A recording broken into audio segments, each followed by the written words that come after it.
Hello guys! Dito po kami. At kami po ay namitas ng ampalaya. Nako, andito na po yung kukuha.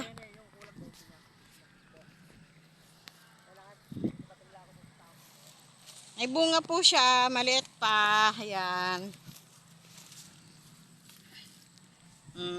Pang ulam.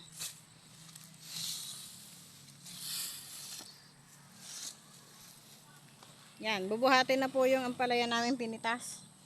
Ako, tatanghali na naman kami. Yan kapado na yan. Hindi po sinasabi sa amin kung ilan ang pipitasin. Ako.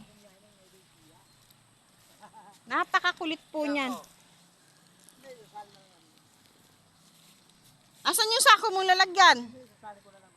Wala na naman. Kasali ko sa likod, Kinuha niya yung ampalaya na laglag.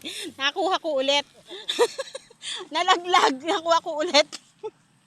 20 pesos kilo niyan. Ha? Dati, madami kami niyan dito. Oh. Dati, nung wala ka dyan.